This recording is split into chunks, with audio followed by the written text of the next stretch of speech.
오늘은 욥기 17장 말씀 함께 묵상하도록 하겠습니다. 자리에 일어나서 욥기 17장 말씀 함께 봉독합니다.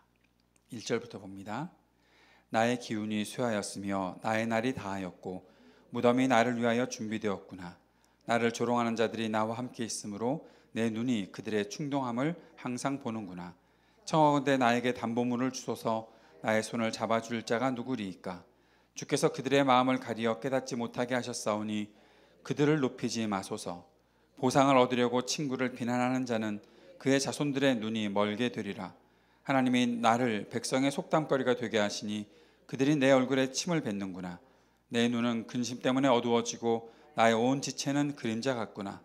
정직한 자는 이로 말미암아 놀라고 죄 없는 자는 경건하지 못한 자 때문에 분을 내나니 그러므로 의인은 그 길을 꾸준히 가고 손이 깨끗한 자는 점점 힘을 얻느니라.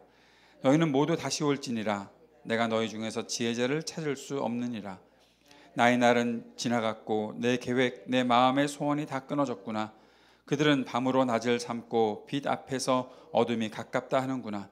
내가 수월이 내 집이 되기를 희망하여 내 침상을 흑암에 펴놓음에 무덤에게 너는 내 아버지라 구더기에게 너는 내 어머니 내 자매라 할지라도 나의 희망이 어디 있으며 나의 희망을 누가 보겠느냐.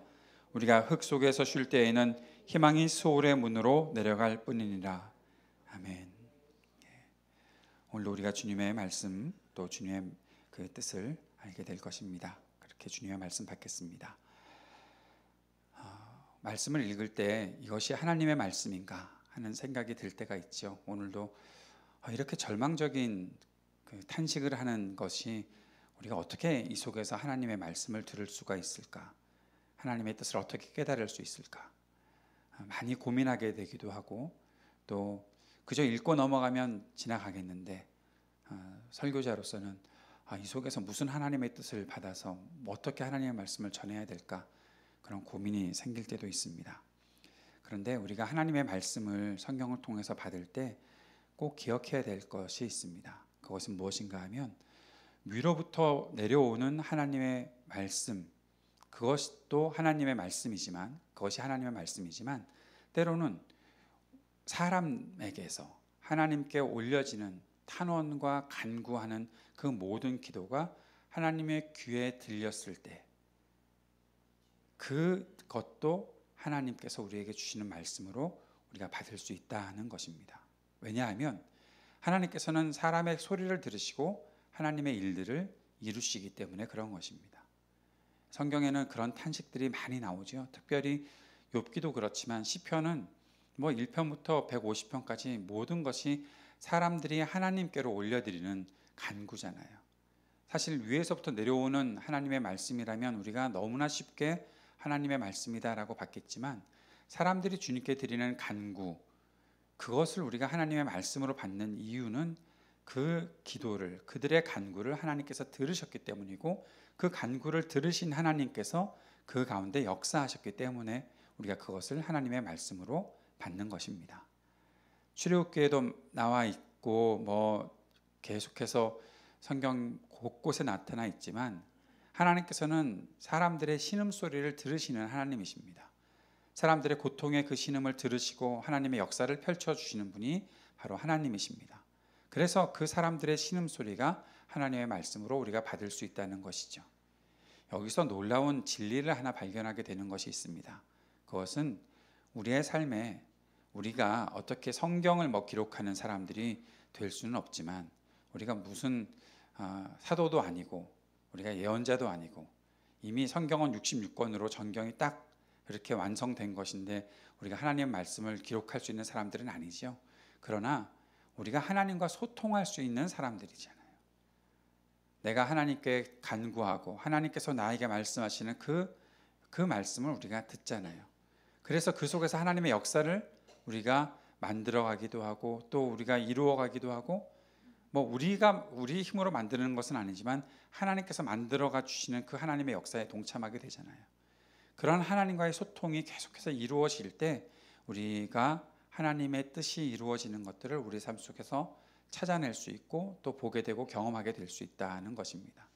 그것이 하나님 말씀의 역사인 것이죠. 하나님 말씀의 역사라는 것은 단순히 위에서부터 내려오는 하나님의 말씀이 우리의 귀에 울렸다라는 것으로 끝나는 것이 아니라 그 하나님의 말씀을 받은 우리가 하나님의 뜻대로 살아가게 되는 것이 하나님의 역사이고, 또 하나님께 간구하고 드리는 그 기도 속에 그 기도를 들으신 하나님께서 우리를 위해서 역사해 주시는 것들이 나타날 때 이 모든 것이 하나님의 뜻이 이루어지는 하나님 나라를 이루는 것이다 라고 볼 수 있기에, 오늘 욥의 이 간구도, 욥의 이 탄원도, 심지어는 욥이 오늘 잘 보면 횡설수설하고 있거든요. 그런데 그것마저도 하나님께서 들으시고 그에게 어떤 일들을 이루어 주실지 하나님께서 계획하시고 그 일들을 이루어 가시는 것들을 기대하게 된다면 우리는 이 속에서 하나님의 말씀을 들을 수 있다는 것입니다. 그 하나님의 역사를 보는 사람들은 결국 하나님께서 사랑하시는 사람들에 대해서 알게 되고, 또 그 사람들의 그 다양한 삶에 관심도 갖게 되고, 그 삶을 통해서 하나님께서 이루실 일들을 기대하게 되고, 그 기대 때문에 그들에게 소망을 주게 되고 희망을 주게 되는 그런 하나님의 사람들로서 일들을 감당할 수 있다라는 것을 보게 되는 것이죠. 오늘 욥기를 묵상하고 있는 우리 모두에게 하나님께서 그러한 뜻들을 깨우쳐 주시고 하나님의 뜻을 깨닫는 우리가 하나님의 일들을 잘 감당할 수 있는, 특별히 이 땅에 어렵고 힘든 사람들에게 하나님의 귀한 복음과 은혜를 증거할 수 있는 그러한 사람으로서의 사명을 잘 감당할 수 있다면 오늘 우리는 욥기를 읽고 묵상하는 소교의 목적을 달성할 수 있다라고 저는 믿습니다. 그런 은혜가 우리 모두에게 있기를 바랍니다. 설교는 여기서 마칠까요? 전혀 아닙니다. 그렇게 해놓고 말씀을 보다 보니까 오늘 또 깨닫게 된 것이 있습니다. 전에 이틀 전인가 말씀드렸죠. 5분 더, 5분 더. 5분 더의 은혜를 제가 오늘도 누리고 왔습니다. 갑갑했거든요. 17장을 읽는 순간부터 갑갑했거든요. 아무리 봐도 횡설수설하는 이 욥의 모습을 보면서 도대체 여기서 무엇을 해야 됩니까?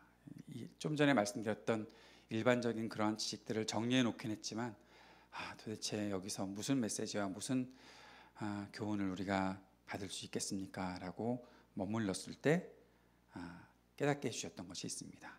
자, 그 사실을 한번 같이 보도록 하겠습니다.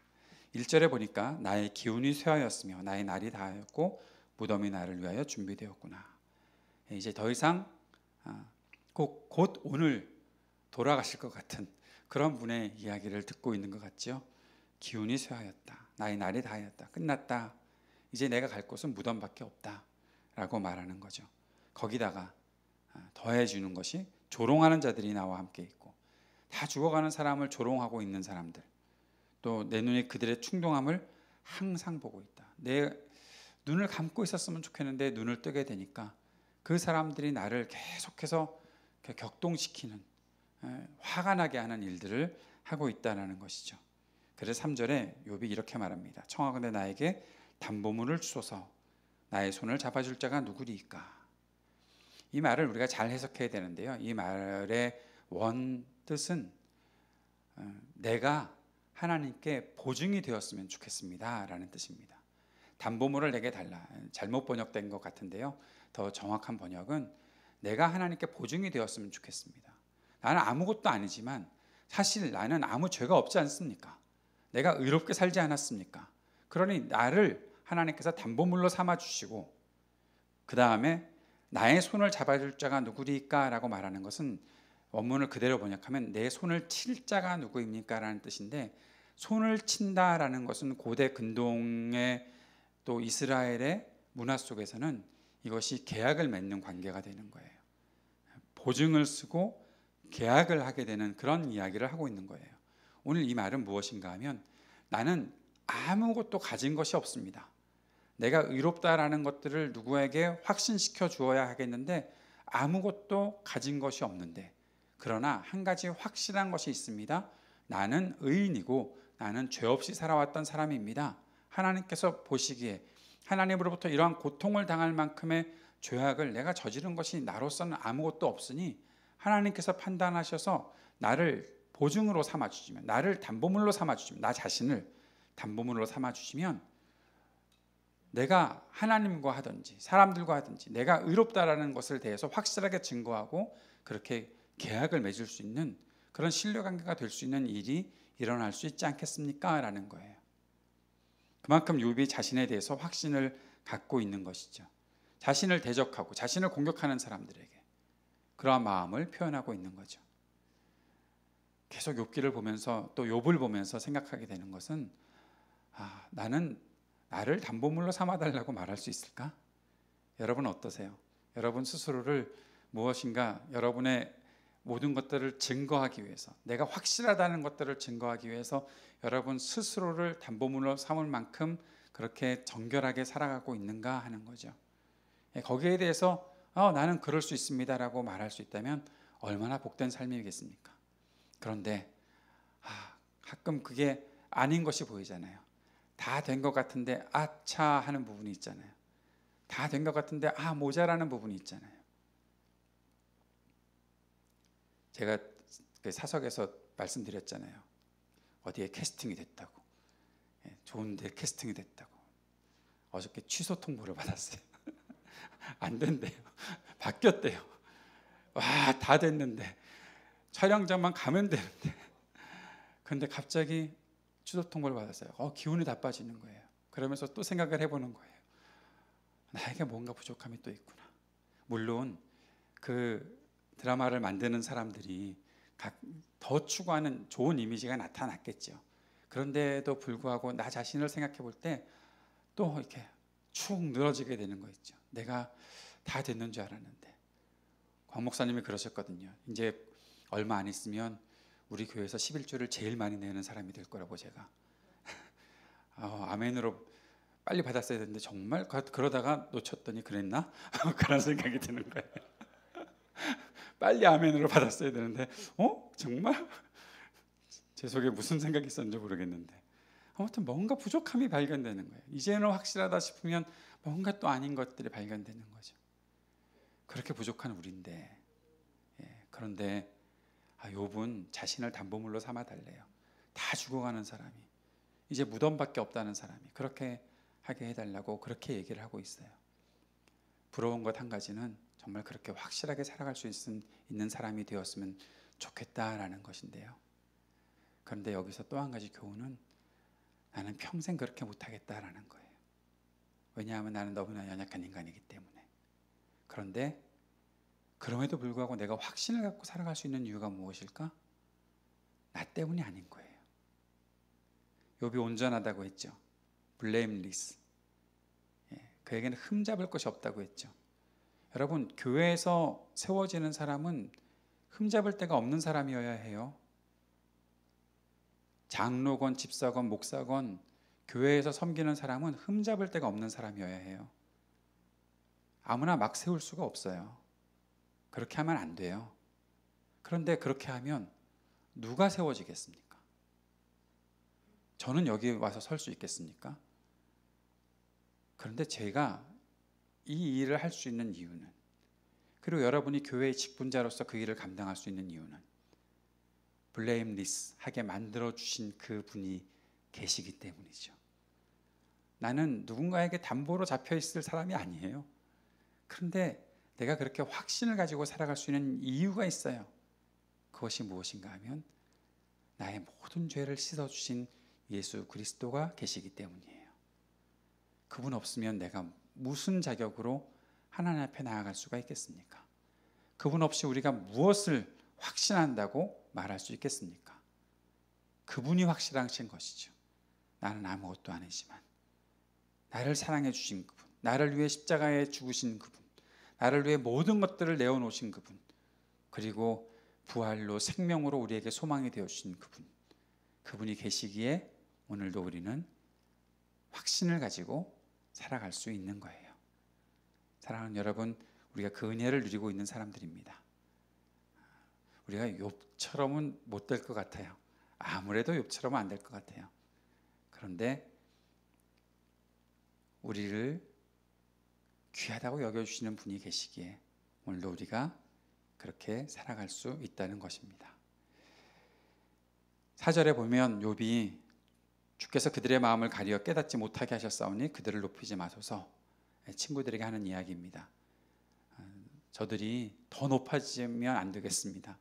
내가 너무 고통스럽습니다 하고 하면서 그들이 그렇게 어두운 마음으로 깨닫지도 못하고 지금 이 어리석은 말들을 하고 있다라고 이야기하고 있습니다. 그러면서 욥이 이런 말까지 해요. 보상을 얻으려고 친구를 비난하는 자는 그의 자손들의 눈이 멀게 되리라. 그 친구들을 향해서 저주를 쏟아붓고 있네요. 보상을 얻으려고, 자기들이 잘난 척하고 자기들이 높아지려고 고통당하고 있는 친구를 찾아와서 위로한다고 하면서 결국 더 큰 고통을 주는 이유, 그들은 결국 자신들의 의로움을 나타내고 거기서 뭔가 더 얻어내려고 하는 그런 자들이 아닙니까? 라고 그렇게 말하고 있는 것입니다. 그의 자손들의 눈이 멀게 되리라. 욥이 속담을 가져다가 쓴 것이라고 보게 됩니다. 이런 이야기들, 이런 잠언들이 그 속 당시에 있다는 것이죠.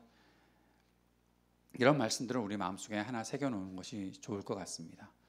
내가 뭔가 더 얻어내려고 내 친구를 비난한다? 그러면 결국 자손들의 눈이 멀게 된다. 그 말은 내가 유익을 얻으려고 내 친구를 배신하거나 내 친구에게 고통을 안겨주거나 그렇게 한다면 결국 내 미래가 다 어두워질 것이다 라는 사실을 꼭 기억해야 하겠다라는 것이죠. 그러면서 계속해서 그 욥이 자신의 그 현실을, 고통당하고 있는 현실을 말하고 있는데, 그러면서 9절에서 욥은 그럼에도 불구하고 자신이 더 힘을 얻고 확실히 믿음 가운데 서 있다라는 모습들을 보여주고 있습니다. 의인은 그 길을 꾸준히 가고 손이 깨끗한 자는 점점 힘을 얻느니라. 그 희망을 갖고 있는 것이죠. 욥이 그렇게 살아갈 수 있다. 의인, 욥 자신을 가리키는 말입니다. 손이 깨끗한 자, 그것도 자신을 가리키는 말입니다. 그런데 그가 더 굳세게 설 것이다. 좀 전까지 무덤에 들어가는 것밖에 남지 않았습니다 라고 얘기했던 욥이 이제 나는 점점 힘을 얻을 것입니다 라고 이야기하고 있어요. 그랬는데 그래놓고 다시 11절에 가면 나의 날이 지나갔고 내 계획 내 마음의 소원이 다 끊어졌구나. 그들은 밤으로 낮을 삼고 빛 앞에서 어둠이 가깝다 하는구나. 자신의 살아가고 있는 날들이 캄캄하다는 거예요. 분명히 대낮인데도 불구하고 다 밤이 된 것처럼 아무것도 보이지 않는 그런 일들이 되었다. 스올이 내 집이 되기를 희망하며, 여기 말하는 스올은 아주 깊은 죽음을 의미하는 곳입니다. 그곳이 내 집이 되기를, 내 침상을 흑암에 펴놓고 무덤에게 너는 내 아버지라. 무덤 속에서 그 시신을 갉아먹는 구더기에게 너는 내 어머니 내 자매라 할지라도, 그렇게밖에 상상이 안 되는 거예요. 절망적이다라는 것을 말하고 있습니다. 15절에 나의 희망이 어디 있으며 나의 희망을 누가 보겠느냐. 16절 마지막에 희망이 스올의 문으로 내려갈 뿐이니라. 정신 없으시지 않으세요? 여러분, 지금 우리가 성경을 읽고 있으니까 그래도 정신 차리고 읽지만, 여러분의 친구가 나 다 죽어가, 나는 더 힘이 없어, 나는 도대체 내가 살아갈 힘이 없어. 그래도 내가 갑자기 힘이 나고 내가 의인으로서 죄 없으니까 확신 가운데 설 거야. 그런데 나 또 죽어가, 난 또 곧 죽을 거야. 지옥이 내 죽음 그 깊은 곳이 내 집이 될 거야. 여러분, 이렇게 말하는 사람과 대화가 될까요? 빨리 일어나고 싶을 거예요. 요 17장 짧잖아요. 짧은 이 다른 장보다 짧았는데 이 장을 읽으면서 혼미해지는 거예요. 횡설수설. 근데 이해가 되는 거예요. 이제는 그럴 수 있겠다. 욥 같으면 그럴 수 있겠다.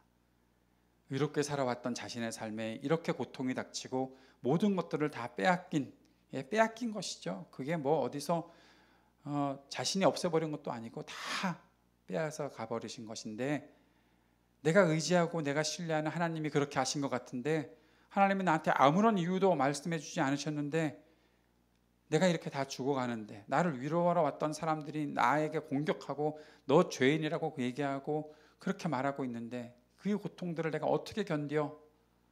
라고 말하게 되는 욥에게 이런 횡설수설은 그냥 당연한 일 같아요. 그럴 수밖에 없는 것 같아요. 희망은 수월의 문으로 내려갈 뿐이니라. 이 단어가, 이 구절이 제 마음속에 희망이 그렇게 아무것도 없는 사람이 있겠구나라는 생각을 갖게 되었어요. 이 구절을 읽는데 제 마음속에 아주 오래전에 읽었던 책이 떠올랐어요. 제롬 그루프먼이라는 분이 쓴 희망의 힘이라는 책이에요. 그분은 이렇게 뇌 수술을 하는 의사였어요. 외과 의사였는데 그분이 연구를 하면서 사람의 뇌 속에 무엇인가 희망하게 하는 그런 스팟이 있을까? 뇌 속에는 여러 부분이 있잖아요. 우리의 감각들을 만들어내는 여러 스팟들이 있잖아요. 어떤 곳들이 자극을 받으면 웃게 되기도 하고, 어떤 부분이 자극을 받으면 울게 되기도 하고. 그래서 어떤 사람은 그 기분이나 모든 것이 막 이랬다 저랬다 하기도 하고, 또는 우울증에 걸리는 사람들이 있을 수도 있고, 여러 가지 그 사람의 감정 상태와 생각하는 것들이나 그 모든 것들이 뇌 속에 여러 스팟에서 작용을 하고 있는데, 그분이 여러 환자들을 수술을 하면서 연구를 하면서 보니까 뇌에 한 가지 있어야 할 것 같은데 있을 것 같은데 없는 스팟이 하나 있는데 무엇인가 하면 사람이 스스로 희망을 만들어낼 수 있는 스팟은 없다는 거예요. 스스로 뇌 속에서 미래를 계획할 수 있는 곳은 없다는 거예요. 그런데 사람들은 미래를 계획하잖아요. 미래에 대해서 생각하잖아요. 그럼 왜 그럴까 봤더니 결국에 사람들이 생각하는 미래라는 것, 사람들이 생각하는 희망이라는 것은 과거의 경험들을 기억하고 그것들을 조합해서 내가 이전에 이렇게 살아왔고 이렇게 배웠으니 내 미래가 이렇게 되지 않겠는가라는 것, 그저 과거의 것들을 기초 삼아서 내 미래가 이렇게 되지 않겠는가라는 것을 그저 그렇게 생각하고 있는 것이지, 아무것도 없는 자리에서 희망이라는 것을 보고 아무것도 없는데, 아무 기억도 없고 아무 지식도 없는데 그저 희망이라는 것을 찾을 수 있는 그런 일들은 우리의 뇌 속에서 만들어지지 않는다라는 거예요. 그런데 사람들이 또 하나, 그럼에도 불구하고 희망을 갖게 된다? 라면 그것은 외부로부터 오는 자극에 의해서 희망을 가질 수 있다라는 거죠. 여기에 굉장히 중요한 힌트가 있습니다. 사랑하는 여러분, 여러분이 지금 무엇인가 희망하고 있잖아요. 저도 마찬가지잖아요. 여기 있는 모두가 희망하는 것들이 있잖아요. 아픔을 갖고 있지만 나을 수 있다라는 희망을 갖고, 또 무엇인가 지금은 어둠 속에 있지만 그래도 내 일들이 잘 될 것이라는 그런 마음을 갖고, 내가 오늘 앞으로 무슨 일이 일어날지 모르지만 그러나 그 속에서도 내가 힘차게 살아갈 것이라는 희망을 갖고, 그 모든 것이 어디로부터 생겨난 것일까요? 우리 하나님께서 우리들에게 주시는 은혜 때문에 생기는 것이다 라는 거예요. 우리 스스로 희망을 만들어낼 수 있는 존재가 아닙니다. 그런데 우리가 희망을 가질 수 있다는 것은 하나님께서 우리에게 베풀어 주신 은혜 때문에 그런 것이에요. 의롭게 살았던 욥이잖아요.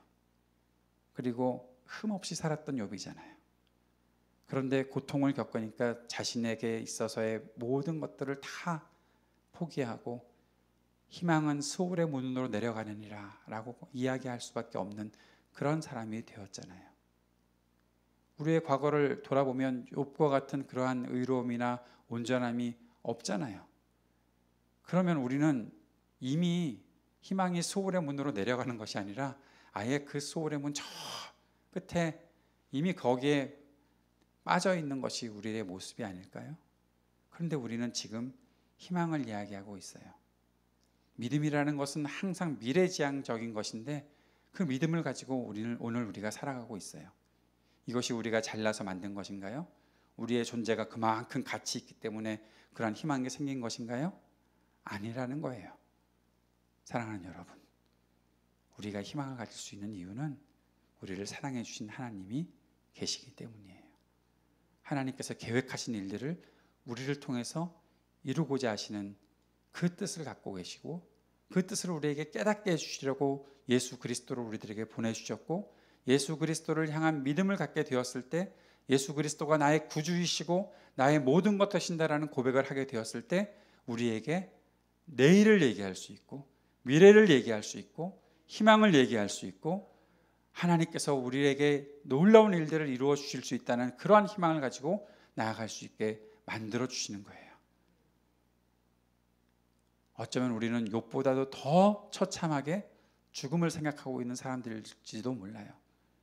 나의 모자람 때문에, 나의 부족함 때문에 내가 무슨 일을 할 수 있나, 내가 무슨 가치가 있는가, 그렇게 생각하고 살아갈 수밖에 없는 우리들인데도 불구하고 오늘 우리가 희망을 얘기할 수 있고 심지어는 누군가에게 희망이 되어줄 수 있고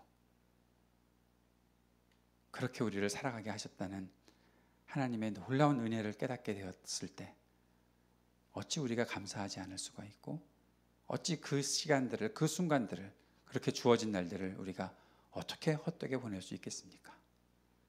사랑하는 여러분, 오늘 우리가 희망을 이야기할 수 있는 사람들이 되었다는 사실을 감사하며 주님 앞에 다시 한번 우리의 마음을 활짝 열어 하나님의 그 크신 은총 우리가 오늘 다시 한번 누리고 확인할 수 있게 도와주십시오. 그 확신을 가지고 우리에게 주어지는 이 날들을 살아갈 수 있도록 주님 우리를 인도해 주십시오. 간절히 기도하는 이 날이 되었으면 좋겠습니다. 우리 함께 그 마음을 품고 주님 앞에 기도하며 나아갑시다.